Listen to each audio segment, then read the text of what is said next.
Stacey and Yael.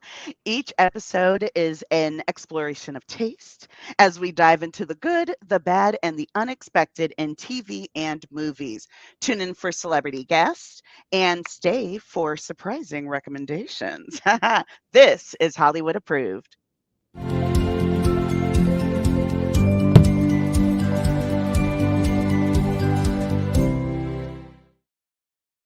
Yay! I love the thumbs Welcome. up. Approved. Right? Welcome. Thank you, Stacey. Today, I'm so excited. It's just the two of us Oh my talking gosh. today, but we're still going to discuss all the things we've been watching because you have been watching stuff nonstop. Too You are much on top of it. too much to the point where stuff is starting to blend together. And I was like, "Oh yeah, remember in that show when XYZ happened?" It's like, "Oh no, that didn't happen." Oh. That's so funny because I feel like everything you're watching is really nicely different and all over the place. So Mhm. I'm fascinated to see how it blends in your mind. Oh my goodness, and how? Well, let's jump into our discussion today. Let's start with the last thing that you watched. Stacey, what is the last thing you watched? The last thing I watched was Honk for Jesus, Save Your Soul. Woo! Look at Regina Hall and Sterling. So beautiful. I always want to call him Sterling Cooper, Draper Price. And I was like, that's not right. Not right. Sterling K. Um, Brown. can you tell me what is this movie, Honk for Jesus? What is this movie about? When I tell you, so I grew up a kid, church girl, 1000%.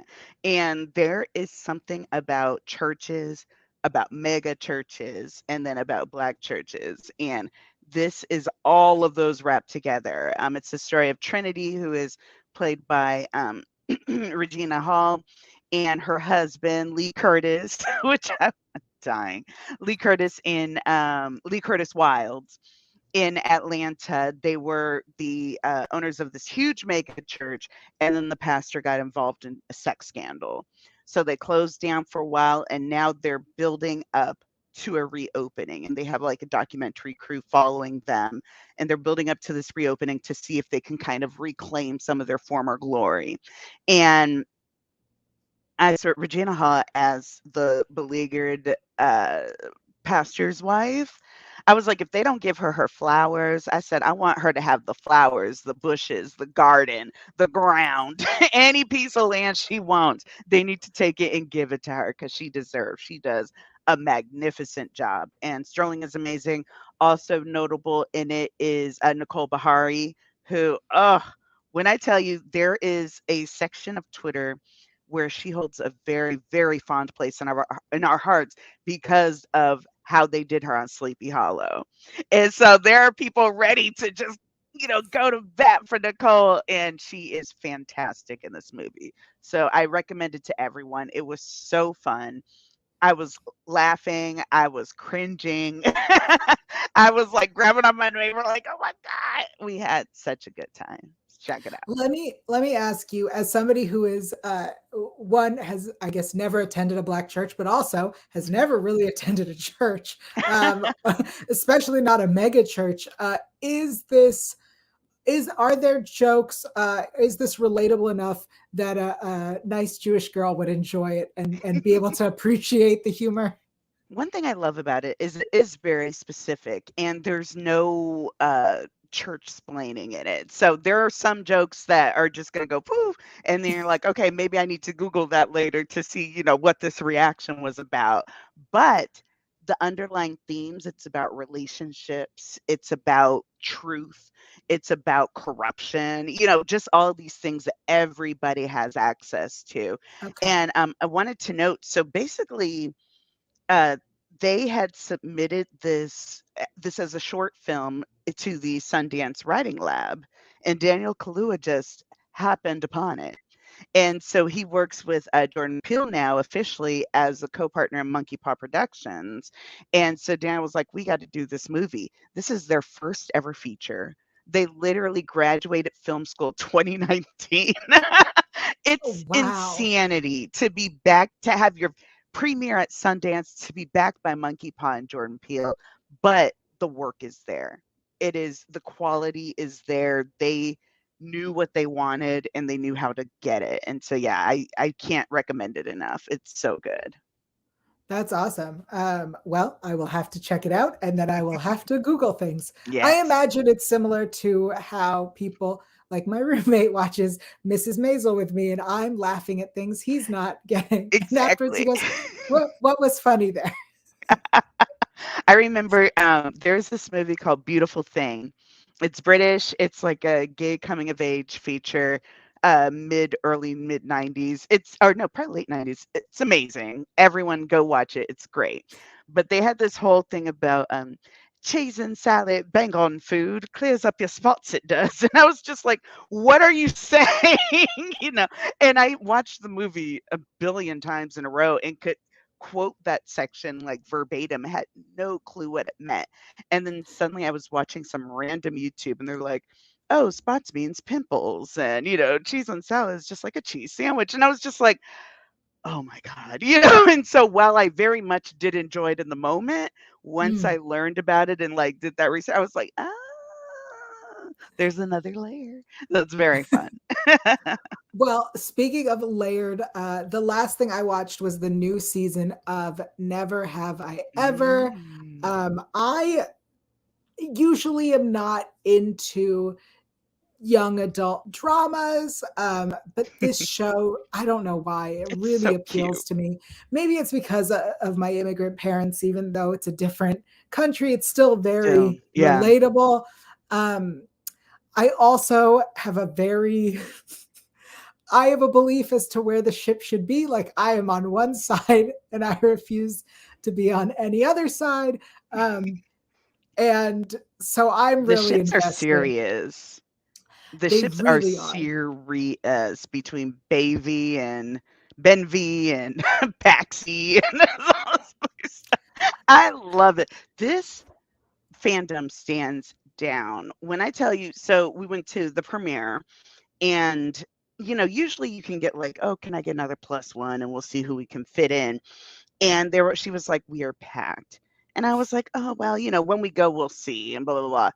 The balcony was packed. The downstairs was packed. The outside on the streets and sidewalks were packed. And anytime someone came on screen, like, just all the screaming, everyone was so happy. And the episodes were so cute. And it's just, and of course, diversity out the yang, which I absolutely love in everything. And so, yeah, it was a very good time. Yeah. I absolutely love this show. I don't know why, but I do.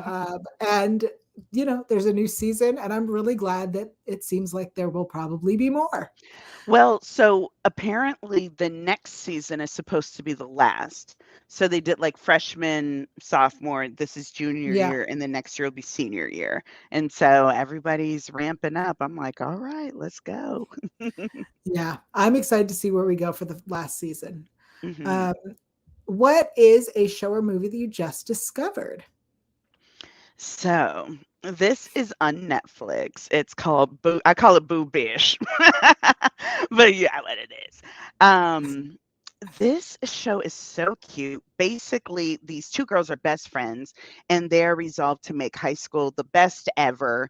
And I think they start, of course, as freshmen. They're like, "We're gonna rule this school," and then we see them like 3, 4 years later, and so they're either juniors or going into seniors. I can't remember which one, but they're like, everything sucks. The main girl, they keep calling her by the wrong name. Like someone said her name wrong the first year and it's just carried on. And so she's just like, this is going to be different. Well, walking home one day, there is an accident. A truck swerves out of nowhere.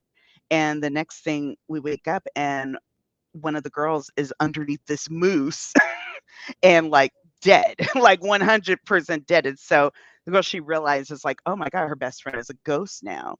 And so she's trying to figure out, okay, how do I be a ghost? Can I still like boy? It looks like I can still like touch people. I'm still corporeal, so maybe I can still get this boy that I like. It's just very, very like silly and lighthearted, but also super engaging, super fun. And the girls, their friendship is amazing. And again, lots of kind of diversity. It has an Asian lead, and she's so sweet and absolutely adorable. And it's really a fun watch. And it's one of those things I can put on and it just let it go. And then it'll be 5 episodes later, and I'm like, wait a minute, what? Where am I? So it's good How time. many episodes is this season? Either 8 or 10. I'm Okay. probably 8 more than likely. But yeah, I really hope they get a second season. It sounds very similar to the premise of Afterlife of the Party, where it's about Mm-hmm. these friends and one dies and she's a ghost and now has to resolve her issues. But it seems a little different in that this girl's still trying to live It's her life. definitely a little more YA.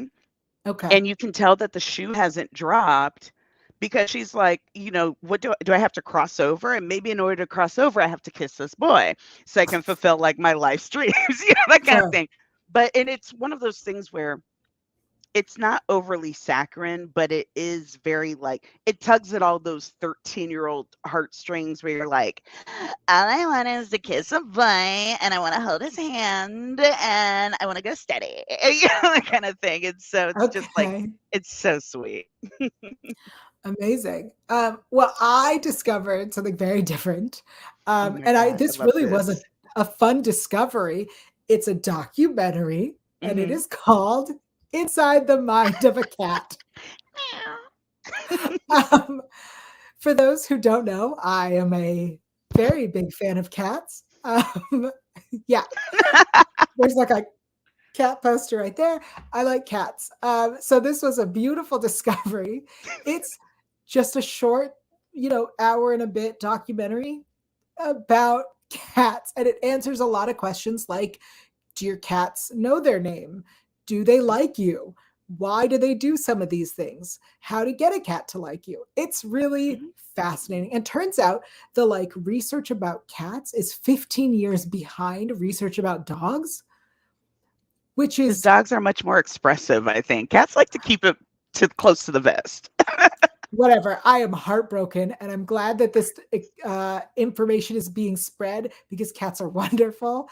And it's a really cute documentary. It was really hard for me to pay attention because there are parts where there are just cute cats, and I was so excited. Exactly. So, if you like cats, or if you hate cats and want to understand them better, you should Mm-mm. check out Inside the Mind of a Cat. It's on Netflix. It's real easy watch. It's one documentary. It's not a series. Um, and I love that I came upon this when I was looking for something else. I remember you either tweeted or something about it, and I was like, yes. I was like, she won't be available for at least the next couple of hours. Yes, I Insta storied it. I was so There we go. excited. I wanted everyone to know. Oh, okay. What is our next question for today? Oh, so we talk a lot here about representation, and so I thought it would be nice Mhm. to discuss something that's a little bit newer, that you have discovered maybe that has good representation. And what does that mean? What does good representation mean? So, So, oh yeah, no, go ahead. Talk to me. my litmus test for representation is um I want more than one person of color. I want more than one ethnicity or slash culture, and those are two different things. And I don't want whitewashing. I want that person to be indicative of, their family and who they are as a person. I don't want them to have to be fit into this mold. I remember when Gossip Girl came out, they had a black girl who was like the first black teenager that they had, besides Jessie Swords. But even then, they were real ambiguous about her background. And so they brought in this girl, and I cannot remember her name for the life of me. I apologize. I believe it was Camille on the show, but she was just like some Upper East Side. And they're like, "Look, we have black people." And we're like, "Calm down," It's like, "You're fine." And so this show, oh, so Sandman, Neil Gaiman's Sandman, that show is filled with so many different representations, not just of color or race, but also ethnicity, sexuality. It just runs the spectrum. There are a lot of different ways that people are represented. I would have liked to see, so Despair is kind of like an overweight woman with like stringy hair. And I was like, I would have liked to see a counterpart to her to be like, we can be overweight and fat. Like that's not necessarily a effect of her being in despair. That's just kind of how she chose to represent. But other than that, I think it hits the mark with having these people that have these experiences and they're very unique to who they are themselves. I love that. When you were talking about Gossip Girl, it made me think of another YA show that I think might might hit all the checks that you're looking for, and that's Riverdale. Um, So here's the problem with well, so oh Talk to me. my God, Riverdale, that was some drama because the first season with the girl who played Josie for Josie and the Pussycats, there were all sorts of racial shenanigans that happened. And in fact, she ended up leaving and she's in Right. Tom Swift, which I hope is still on. I haven't really heard much about it, but God, I was like a queer black leverage, sign me up. But I don't know what they're doing with it. But she literally had to leave and was just like, I can't take this anymore. So apparently they've gotten better with adding some, more people, but also Riverdale is just like, oh yeah, we're fantasy now. We're like high sci-fi. We got the Scarlet Witch on our show now. And so I'm just waiting for them to introduce werewolves. We'll just Sure. call it a day. Um, well, so I agree with you. When I look for good representation, I agree. I would like to see people of color, different people of color, Mhm. um, queer characters, and I very much specifically will watch a show and go, if there isn't body diversity, then it doesn't even count, right? Like you've Yep. started the movement, but you haven't continued. If you don't have a disabled character, like what are you doing? Show me a world that looks like the world, right? That's what I'd like to see. So I will say I Oh really yes. struggled to find something that fit my list of needs for it to be good representation. And I found Single Drunk Female. Hmm. Now, this is a comedy on Freeform.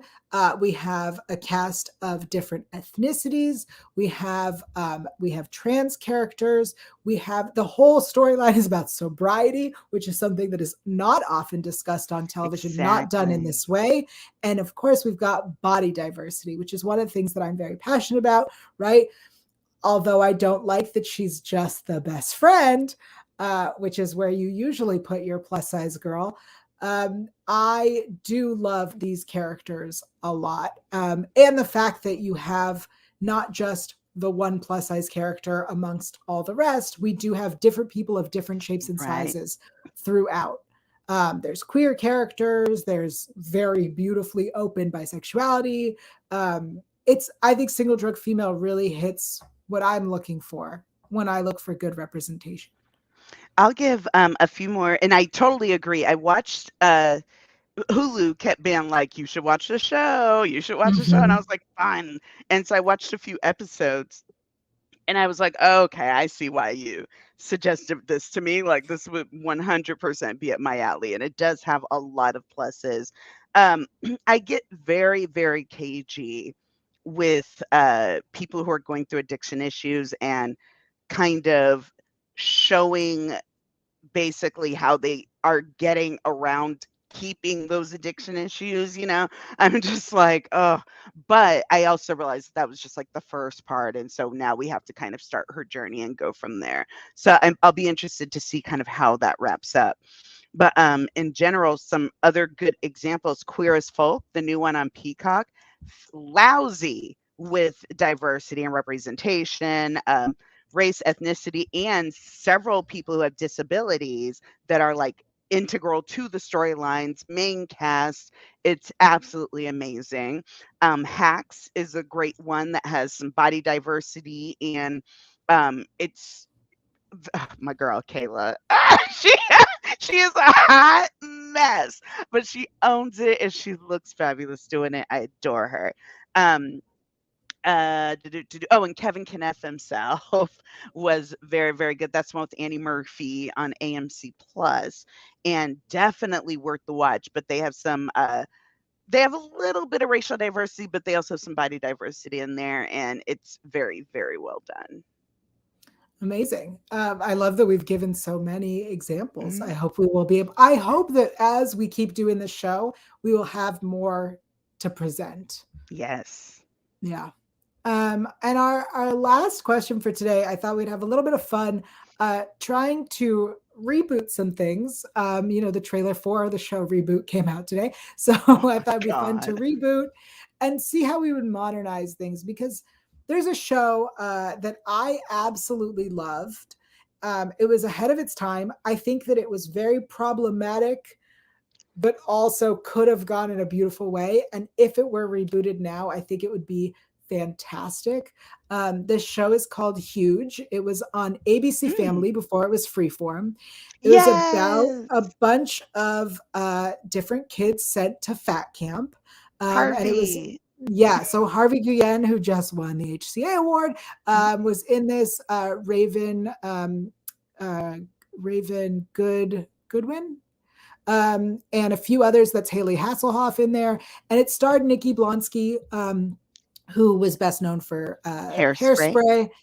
So she played a girl who was sent to fat camp who did not want to lose weight, did not want to be there, but it dealt with different things that the plus size community deals with, and it was just way ahead of its time. And I would love to see it brought back now, specifically with the like body positive movement being so prevalent. I think it would be so interesting to see a show about people that I think most people would relate to in the US who aren't in the body positive movement, that are dealing with, self esteem issues, and also address it in a modern, Ashley Graham is a supermodel sort of way. I think it's just Yes. a really interesting nugget of an idea. And I would love to see it brought back and modernized. And I think that the cast, although does have different ethnicities, does have different sexualities, could use more. Mhm. Could use more. I would Yeah. also love to see them tackle, like, the BBL of it all and Yes. really get it. I think that would be so fun. I think that's an amazing idea. We are copywriting this right now. If you write something, run it by us first, and then we'll let I you love it. I'm ready. What about you? What would you want to reboot and how would you want to modernize it? So the reason I put this is because it actually is getting a reboot and it's Mhm. being done so far in a way that modernizes it the way I would have liked to. And that is Quantum Leap, the wonderful one, Scott Bakula, Dean, what's his last name? I don't recall, I'll but think I of it know in you a minute. mean. Yes, my man. I love him and everything, and he's amazing. But so there is a reboot happening for Quantum Leap, and I believe it's gonna be on ABC. Don't give me a line. We can overdub if we I need think it's to. NBC or Peacock. It's got to be Peacock. There we go. And so it's gonna have a whole bunch. Oh wait, here we go. Oh, so NBC and then Peacock. So yes, and it has Raymond Lee. It's gonna have Mason Alexander Park, who was also in Sandman as Desire, and there is a lot of diversity of sexuality as well as race and gender and all this stuff, and it's has an Asian lead, which I'm super excited about. And basically, we get someone else who is going to get this power and kind of leap around, and I love the idea of seeing someone who is like millennial zoomer now go back. So I was of course, on TikTok, watching a bunch of videos I had no time to watch, and one of them was like, "Oh, when we were young, we would have the TV on and there would be like those infomercials. So it's like, oh, get this music compilation. And a lot of times that's how we learned about like oldies shows. Or if you had cable or just even a regular box, you watched what was on. There wasn't like the whole on demand of it all. And so he's like, well, kids now, everything is on demand. What they want, they only see what they want. and it's very rare that they discover like really something new.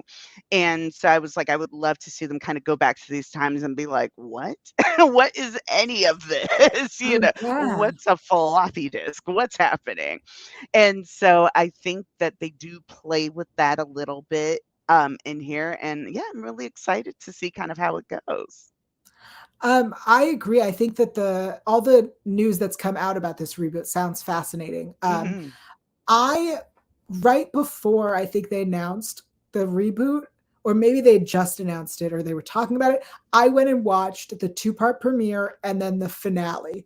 Hmm. I was like, I just want to see how it starts and how it ends. Yeah. Um, I'll tell you this: don't do that. The finale makes no sense if you did not watch the show. I was like, I'm clearly missing a whole lot of context Oh here, my but whatever. goodness. Um, I love so it. yeah, after seeing that, I am fascinated to see what this new show is. This sounds Yeah. interesting, and that it's a continuation, right? That it's supposed to take place later on with an updated version of the same technology, that they are jumping in, they're leaping uh, Right. through the same thing that Scott Bakula's character got lost in. So Oh, I'm I excited can't to see how it goes. wait. It's funny because MacGyver got rebooted, I wanna say maybe a couple of times, and for some reason, it just didn't stick, I Mhm. was like, "I it's my MacGyver was my MacGyver, and I love my MacGyver," but I'm ready to kind of see how they modernize this and how they kind of update it. I think it'll be a lot of fun. I agree. I'm really excited for this reboot as well. Also, I love sci-fi, so like this feels very much like something I would watch. I think that had I been around when it originally aired, I probably would have watched it then as well. But I think I was too young or not born. I don't recall when it came out. Listen, you might have been a little too young, but so I had an old dad. My dad Mm, was very, very old. So after school, of course, I would watch cartoons, but then it was also like Perry Mason, Matlock, Murder She right. Wrote, Diagnosis Murder, Donnery, that kind of thing. So I have very, very old taste when it I comes to love it. that. Amazing. Before we go, we want to remind you that the Hollywood Critics Association has a lot of amazing content coming out every week, including many after shows, Pop Council on Mondays, this show on Tuesdays. We will be back next week with a guest. But until next time, Stacey, where are you on the internet and what are you up to these days? You can find me at Sticky Keys on Instagram, STICKYKEYS, as well as Twitter. And you can find me in these streets because that's where I'm about to be for the next couple of days. Yeah, you are.